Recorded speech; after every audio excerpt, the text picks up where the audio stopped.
Hello, ladies and gentlemen, and welcome back to the George 99.9. Glad to have you back. Glad to have you here. We're hitting you today with another one of my editions of my record collection dive. Today, the genre we are going to be viewing is my punk rock collection. Let's go ahead and just get into it. Number one, Machine Gun Etiquette by The Damned. As far as punk goes, there's great modern bands that I still really enjoy, but the late 70s punk scene from both England and New York is just packed with so much fucking gold. The Damned are one of my favorites of the movement. They're kind of a standout in the late 70s British punk uprising because what set the Damned apart was they knew how to play their instruments. And, I love the bands that don't either. I find that very inspiring to a certain degree. But just the music is so great on a lot of the Damned records. And Machine Gun Etiquette it was a huge influence toward hardcore punk. You've got this album came out in 79, and you've got shit that sounds like it could have been early 80s. But they don't just stop there. What I love so much about The Damned is their albums are very diverse. They're coming at you from so many different directions that you get this. It's not really painted in like gunmetal gray like some punk records can, or that are very like straightforward and consistent with their sound. The Damned is painting this like colorful palette of all these different flavors. Like you've got the amazing more straightforward punk tracks on here, like Love Song and Melody Lee, if you want to call them straightforward. But then you just get random cuts like These Hands, which is just funny. Anti-Pope has become one of my favorites. They use a lot of I can't remember the name of it, but it's the type of organ or keyboard that was used in a lot of surf rock in the early 60s.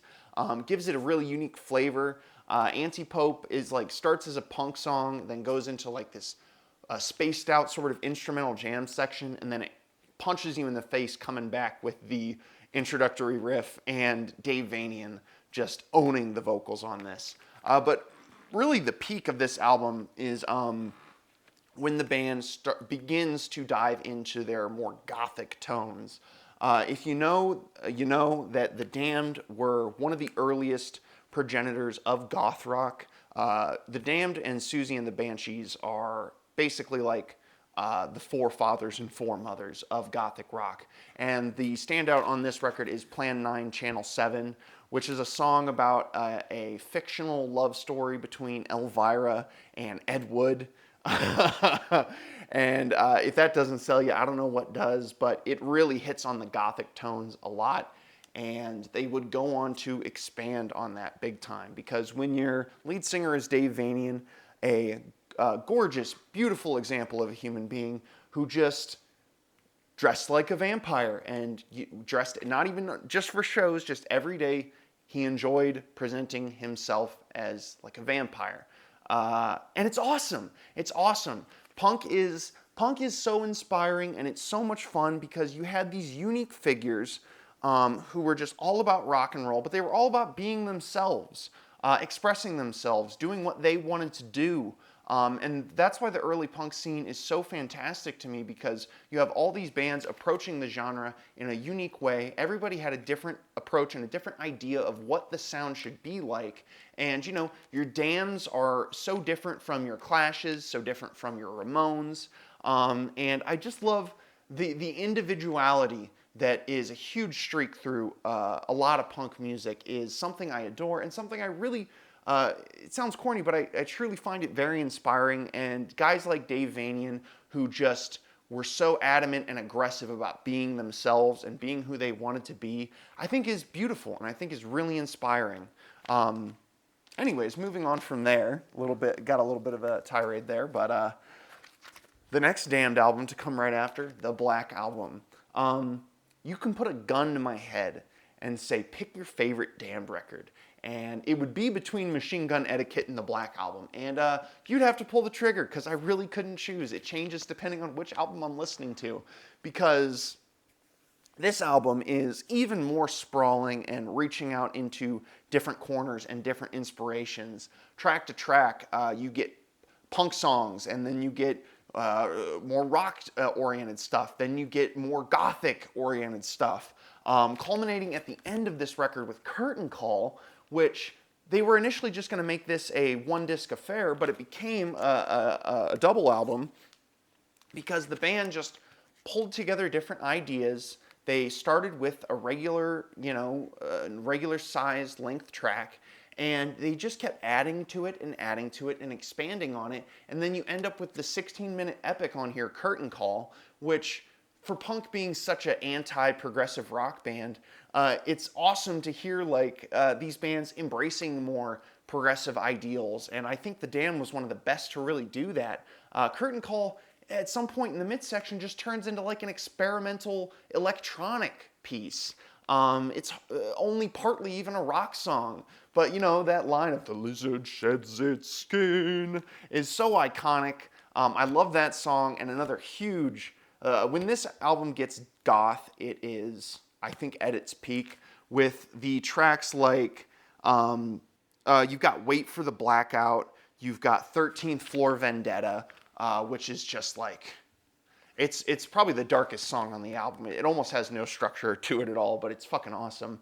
My favorite is Dr. Jekyll and Mr. Hyde, because Dave Vanian owns that fucking song, dude. He owns it.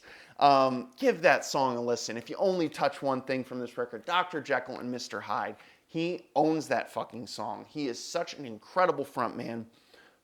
One of my favorites from really any rock band, because he just sounds so cool, so confident. He owns every song. He's got this really awesome, sexy baritone type voice that really, like, goddamn, if this dude was like creeping up on you in an alley in the night, you'd be like, who the fuck is this guy? But you wouldn't really run away immediately. You'd be more intrigued by his mysterious aura. Okay, Baba Booey. Could I have a punk collection without the Dead Kennedys? Are you fucking kidding me? Dead Kennedys are so fucking awesome. Similar to The Damned, this was a band that could really play their instruments, and they revolutionized the sound. If The Damned was planting the seeds of hardcore punk, along with bands like Wire in the late 70s, Dead Kennedys blew the door wide fucking open. They brought so much aggression to the table, so much great playing, tons of surf rock influence. It's equally an extremely fun listen, but the content of the lyrics are fun and sarcastic, but dead serious at the same time, where they're presenting these serious, Jello Biafra presents these very serious ideas and messages, but goes so over the top and so sarcastic, I guess kind of sarcastic with it, that you're equal parts having a great time and kind of uncomfortable. I don't know if anyone else has had the experience, but the first time I heard the song "Kill the Poor," which is not pro killing the poor, but the chorus to it, just kill, kill, kill, kill, kill the poor. I was like, what is this? I'm like, what is he talking about? I mean, I kill children, stealing people's mail, chemical warfare, California Uber Alice. It's an absolute classic. And this song, or this record and the record to follow, really touched on a deep chord with me, because, their political messaging is very about face, done in a kind of fun way. But punk really started to speak to me once I got a little bit older, into kind of like my mid-20s, and once you get to your fourth or fifth, job that feels kind of dead end, you feel like you're getting the raw deal, especially if, in my experience, working in a lot of different warehouse environments. It's a very soul-crushing place to spend 40 hours a week. But when I got into the Dead Kennedys around that time, working that 9 to 5, feeling the weight that the grind kind of puts down on you, they kind of break through with a voice that is truly coming from a everyman's perspective, and you feel like that they're on their side, on your side. It's kind of generic to say like punk music is music that's like against the man or whatever. But that's not something that really resonates to you until you're under the man's boot for like a decade or decades. And I'm sure, you know, all my fucking working class, blue collar homies out there, you keep the world fucking spinning. And I'm sure if you're into punk, you've had a similar experience where these messages really touch you and really resonate with you and get you fired up. They really get you fired up. Following up, we got Plastic Surgery Disasters. I maybe like this record just a wee bit more than the debut, because this came off their EP, In God We Trust Incorporated, which is mashed together on streaming with this. Listen to the whole thing. But Plastic Surgery Disasters was not a proto-hardcore record. This is a flat-out fucking hardcore record. But they don't lose the fun. They don't lose the eccentricity of their songwriting. It's still very, you know, serious, concrete messaging, but done up in an absurd, fun kind of way where they're equal parts really hard-hitting, but really funny at the same time. The opener, Government Flu, is got one of my favorite riffs the band ever wrote. I love East Bay Ray's guitar tone on this record. It is sunburnt, is the best way I can describe it. His guitar was left out on the beach for too fucking long, and it's so loud and shrill and fiery that it sounds like it's gonna blow out your speakers if you play it too loud. And it just like, it's the kind of like scratching on the eardrums that I just love so much. Another one of my favorite tracks of the genre is on this record would be Halloween. Because, you know, on the surface, it's a song about, you know, being excited, dressing up for Halloween. But I love the message of the song because it's really just about being yourself at all times. You know, if you're just waiting for a holiday to give you an excuse to be weird, to be unique, but you feel like it's something that deep down you'd want to do all the time. You want to be that inner weirdo and let it shine all the time. And he's kind of like almost giving the listener a little bit of tough love of being like, you know, why don't you do it all the time? Because what would your girlfriend think of you? Or what would the boss say to you? And he says, take those social regulations and shove them up your ass. And I just love that, you know? It got me into like, you know, I like to paint my nails and I was kind of self-conscious about it. But, you know, this really reinforced that. The similar vein of like Dave Vanian wanting to dress like a vampire. Like, be yourself all the time. Aggressively express yourself. Release your inner weirdo. You know, as long as you're not bothering people or you know, hurting yourself or others. Be yourself. Unapologetically be yourself. And you'll find that when you take those social regulations and throw them out the fucking window, you kind of become inspiring to other people who want to be more of themselves. And if we're living in a world, I'm getting so corny. I didn't realize I was going to get so fucking sentimental with these punk records, but here we are.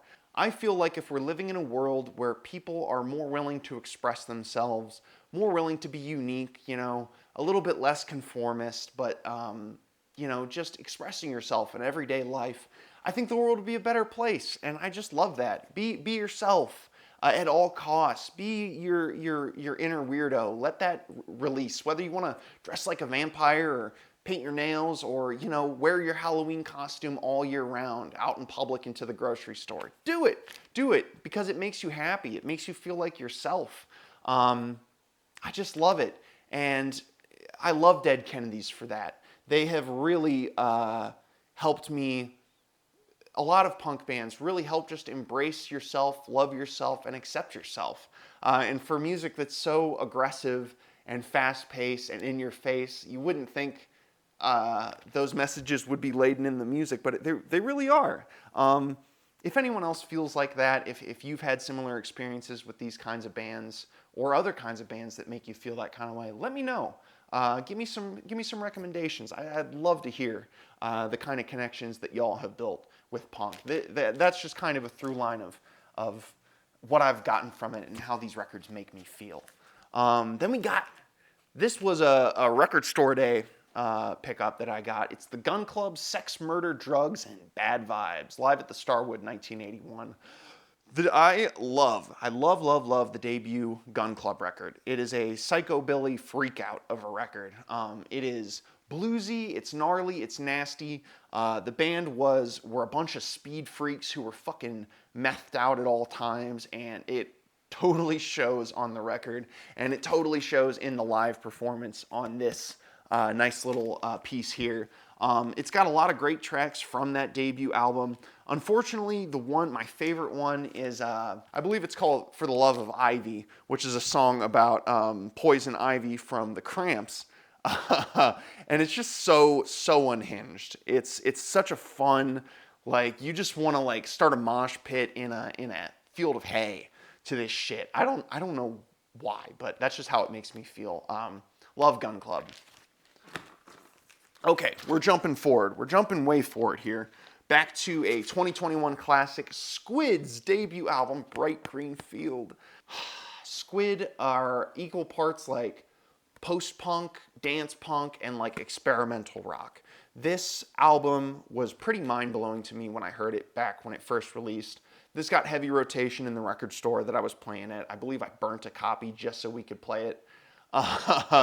But, you know, the standouts on this are the more expansive, more explorative tracks. Songs like Narrator with the just like sweat-breaking, shrill, scary female guest vocals where she is just screaming her fucking head off, screaming bloody murder at the end of this song while all the instrumentation is just pummeling and suffocating you, and you feel like you're claustrophobic. You feel like you're about to have a panic attack in like the best way I could possibly describe. And then I love the more driving, kind of krautrock influenced post-punk tracks on here. Paddling is fucking great. That bass riff is so fucking tasty. And my favorite on the record's got to be the closer, Pamphlets. The cowbell, you can always use some more cowbell. The cowbell on the song is fucking fantastic. The riff is fantastic. And I love the drummer's just whacked out fucking vocals. People have compared him to like David Byrne, but like on speed or something. I kind of get it, but I think the only comparison to make between him and like David Byrne is they're both so kind of wacky and unique, but I think in different sorts of ways. When he's going hard, when he's just screaming his head off and has a lot of repetitious lines and motifs that like kind of don't make sense, but they're very evocative. Kind of like, sort of reminiscent of like television and the way they write lyrics, where they don't have a specific meaning to them. They're more meant to like evoke feelings in you. And Squid does that really well lyrically on this album. But overall, this is going to go down as one of the best punk records of the 2020s. I'm sure of it. Squid's still out here doing God's work, but this is my favorite of theirs by far. And from the modern to the fucking olden times, the classic days. Funhouse by the Stooges. Funhouse by the Stooges. I worship this record. It's just one of the best things ever fucking made, dude. The music on this album does not sound like cocaine. Cocaine wishes it felt like how this record sounds. They were just unleashing. This is raw animal energy on this shit. It is raucous. It's aggressive. It's hypnotic. Again, there's weirdly a lot of like krautrock rhythms applied to this record. It's so sexual and animalistic, not in like a sensual way, but like a sweaty, like Iggy Pop comes off as like a horny wolf on this album or some shit. Like Down on the Street, the opener is just like, God, it's about just like hitting the fucking sidewalk and grabbing the first person you find and just like going to hit the town and having a great time. And then once you get into the second half of this record, the first time I heard this, it was a Saturday morning. I had the day off. I smoked a J and I put this on for the first time. And once the second part of the song 1970 hits and that saxophone comes in, when Steve McKay's saxophone busts in the door on 1970, it blew my fucking mind, because this is not only a huge influential album to all punk bands coming from 1970, way ahead of the fucking game, but like if you look on RYM, this has like a free jazz tag. And it totally makes sense. I was thinking it before I even looked on there, and I was like, God, okay, I'm not the only one that thinks this. Because once you get to the song Funhouse, it's got this incredible, repetitious, weird groove to it, and everybody is like just improvising. They all have riffs and motifs that they're working on, but everybody is like grooving through their different spaces and feeling things out. And then you've got just the whacked out fucking cult leader like Iggy Pop, like Jim Morrison on tons of fucking cocaine. Just absolutely a magnetic frontman and a magnetic performance. As I said with The Doors in the first album, songs on this record I will scream sing in my car that I get way too into and way too energetic. This album is like 5 cups of coffee every time I fucking listen to it, dude. I adore this. The album to come before and after this one are also great, but Funhouse is where it's at every day of the week, in my opinion. And I guess I want to point out that, like, in general, I'm not a purist when it comes to, like, getting original presses or old pressings or represses. Some record collectors are very particular about that. You know, they want exclusively old pressings. Maybe they want to go for exclusively original. Your record collection you can do with whatever you wish. But for my money, which, you know, I'm just a regular dude working a 9-to-5, so I have to watch my money. And while I'd love to get an original of the Stooges' Funhouse, you cannot find that for less than like $50 to $75. Would I love to have it? Yes. But if I can get a repress for 15 to 20 bucks and I still get the record, that's what I'm going to go for. So I think pretty much all of these are represses. But hey, man, if that's the way you got to get your records, if older pressings are just too far out of your price range, or they're just too rare, too uncommon, but you need that record in your collection, go for represses. You know, there's a lot of high quality, a lot of labels, when they do these represses of big name bands, they're always going to press them in really high quality. And, you know, I might piss off the purists with this. I do love the analog quality of older pressings of records, and there are exceptions where some artists I have to have old pressings, but you're not going to notice a huge difference most of the time. If you just want to have it in your collection, just get it. Just get it. And next up, speaking of which, Talking Heads' Fear of Music. I don't know why I don't have more Talking Heads in my collection. It feels like a sin because I just adore them so much. But I picked up Fear of Music specifically because back in 24, this was one of my most listened to records. Cities, which is on this record, gotta go down as like the greatest dance punk song of all time.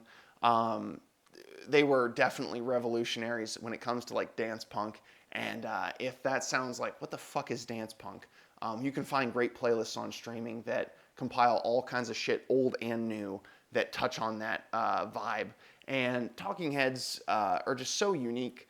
Fear of Music specifically was kind of like, it was right before Remain in Light, so it was before they became quite as poppy, or I guess weren't incorporating as much of the new wave sound into this record. This is much more of like a post-punk record. And no shade to the 80s stuff. I love the 80s stuff. I love their more new wavy Afrobeat inspired shit. But that train definitely started on Fear of Music with I Zimbra and tracks alike. But front to back, this is just a great fucking late 70s punk record.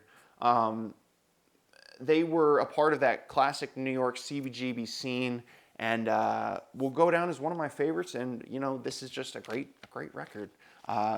If you haven't done yourself the pleasure of listening through the Talking Heads discography, go ahead and have a great time.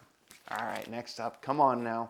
Now, okay, you know, not a punk record, whatever. It's in my punk collection because they were a huge part of that New York, late 70s New York CBGB scene. And while, you know, you would call something like this more art rock, tangentially maybe like lightly a post-punk record, who fucking cares? This is a perfect record.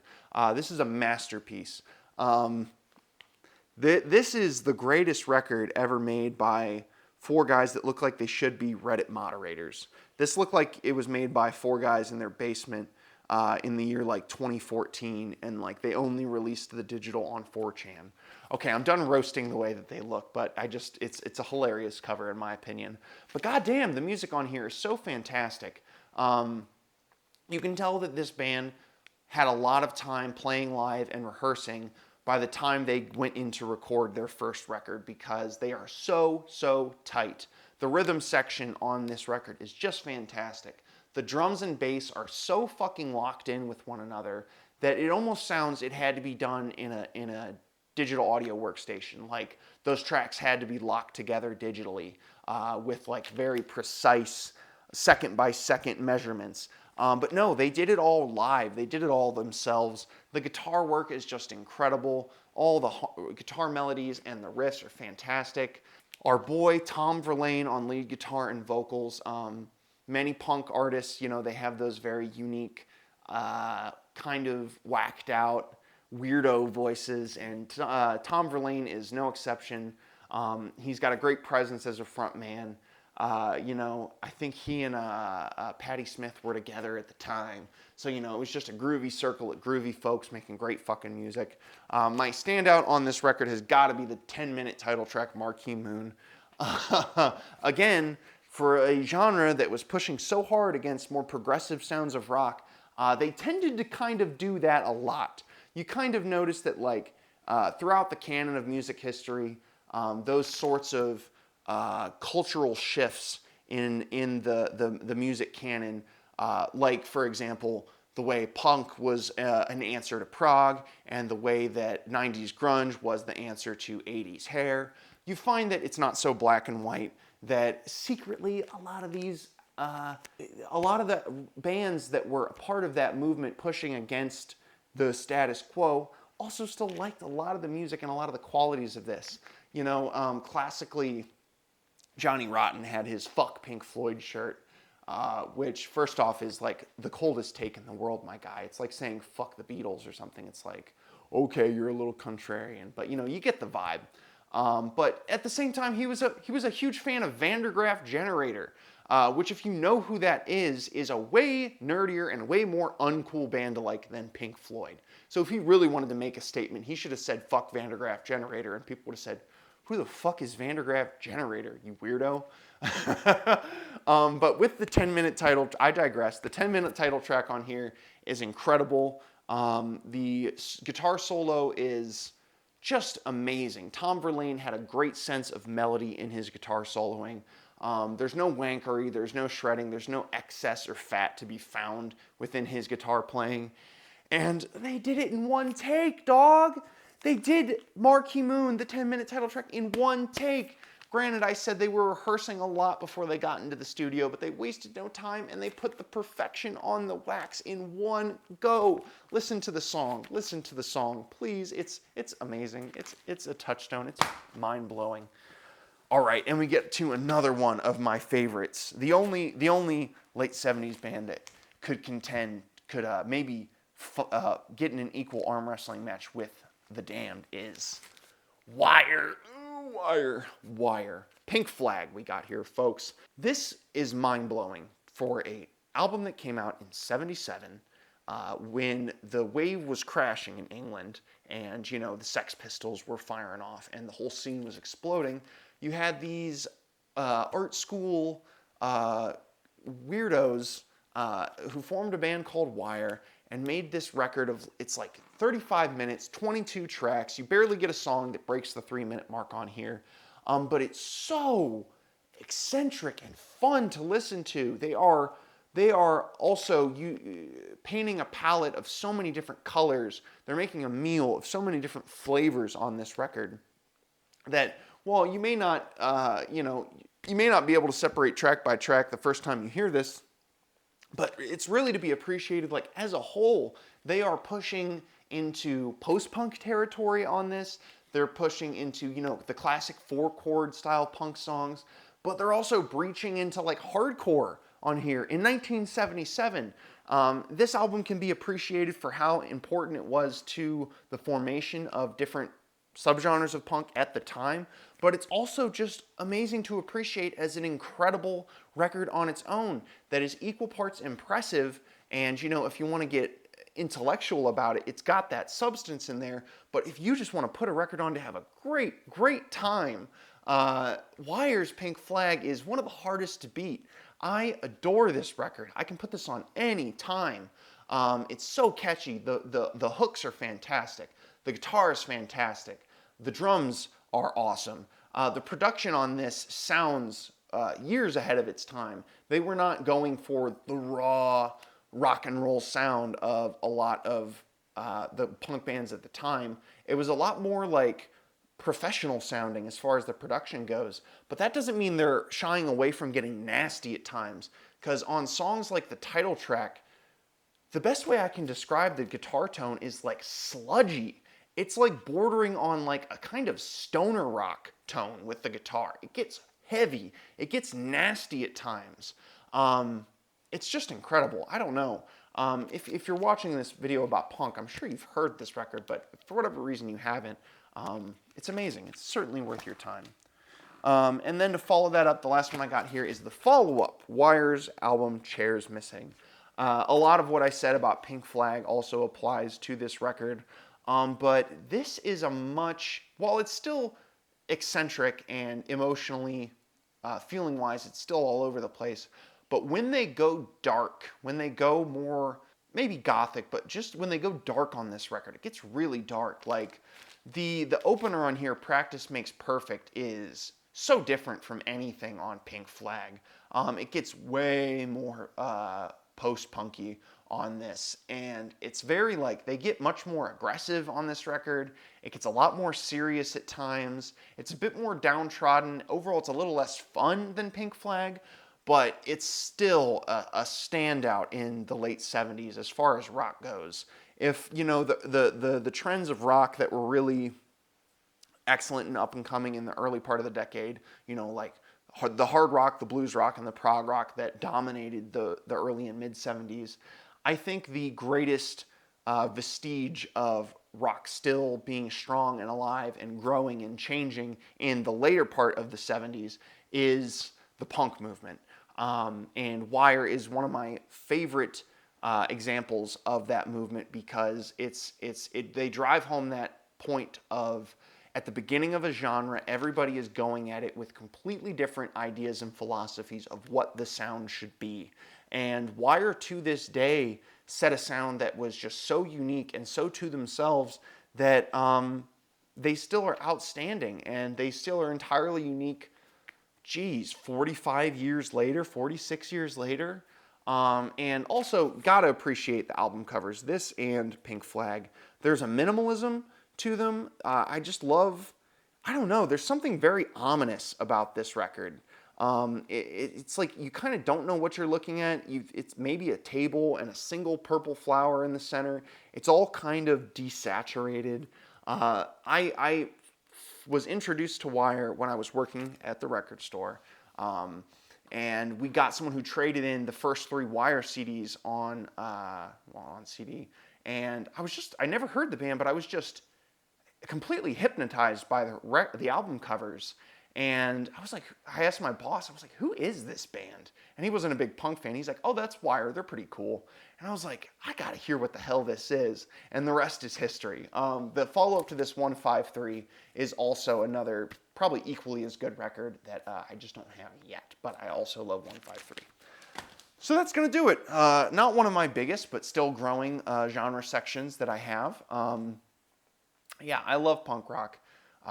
This video got way more personal and sentimental than I thought it would, talking about, you know, guys just stripping back and rocking out with their 4-chord songs and everything. But that just goes to show that there's a lot more to get to beneath the surface of the perceived like simplicity in the punk rock movement.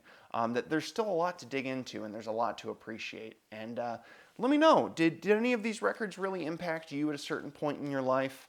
Have they influenced you? Have they changed your way of thinking at all? I guess a good way to end on kind of the more personal speakings I've had on this genre is just that in the beginning of the first line of Nazi Punk's Fuck Off by Dead Kennedys is, punk is no religious cult. Punk means thinking for yourself. And so much talk has been had and so much debate on like, what is punk? What is the meaning of punk? What's the philosophy? And I think it's up for interpretation to each person. But I think Jello Biafra really ties it up perfectly in that line. It's just that punk means thinking for yourself. Punk means doing what you want to do, being yourself at all costs, at making any sacrifices to express yourself, to do what you want to do. Fuck anybody who says you can't pursue the things you love, that you can't be the person that you want to be. Because the people who are saying that kind of stuff to you down deep are just too afraid themselves to let go and be who they want to be. So don't let anyone ever tell you you can't be whatever you want to be. In the words of the channel Ordinary Things, don't let the bastards grind you down. Anyways, thank you for watching. Thank you for listening as always. I hope you all enjoyed this video. I hope you're enjoying this more laid back format of the series. Let me know what you think in the comments below. And yeah, so thank you for watching and thank you for listening as always here on the George 99.9.